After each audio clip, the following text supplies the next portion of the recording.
નમસ્કાર દર્શક મિત્રો, આપ નિહાળી રહ્યા છો N24 ગુજરાતી। તો નજર કરીશું આજના મહત્વના સમાચાર પર। જબુગામ નજીક મેરિયા પુલ પાસે દારૂનો જથ્થો ઝડપાયો। સ્કોર્પિયોમાંથી 3.99 લાખનો મુદ્દામાલ કબજે।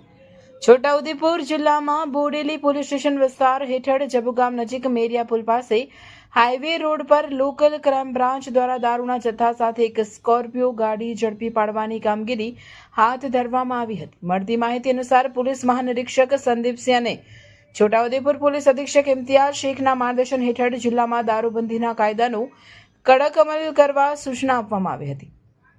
જેના અનુસંધાને એલસીબી પોલીસ ઇન્સ્પેક્ટર MF ડામોરના માર્ગદર્શન હેઠળ સ્ટાફ પેટ્રોલિંગમાં હતો। આ દરમિયાન પોલીસને બાતમી મળી હતી કે મહિન્દ્રા કંપનીની સ્કોર્પિયો ગાડી રજિસ્ટર નંબર MP04CF 1490માં ભારતીય બનાવટનો વિદેશી દારૂ ભરી જબુગામ તરફથી બોડેલી તરફ લઈ જવાઈ રહ્યો છે।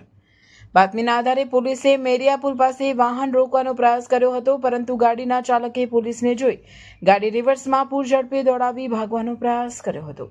આ દરમિયાન ગાડી આગળ ઉભેલ ટ્રેક્ટરને અથડાઈ રોડ સાઈડમાં પલટી ખાઈ ગઈ હતી। ત્યારબાદ ગાડીનો ચાલક સ્થળ પરથી ફરાર થઈ ગયો હતો। પોલીસે ગાડીની તપાસ કરતા અંદરથી ભારતીય બનાવટના વિદેશી દારૂની 864 બોટલ મળી આવી હતી, જેની કિંમત અંદાજે 99,360 થાય છે। ઉપરાંત દારૂની હેરફેર માટે વપરાયેલ મહિન્દ્રા સ્કોર્પિયો ગાડી કબજે કરવામાં આવી હતી। આ રીતે પોલીસે કુલ 3,99,360ના મુદ્દામાલ સાથે ગેરકાયદેસર દારૂનો જથ્થો ઝડપી પાડ્યો હતો। આ મામલે બોડેલી પોલીસ સ્ટેશનમાં ગુનો નોંધી આગળની કાયદેસરની કાર્યવાહી હાથ ધરવામાં આવે છે।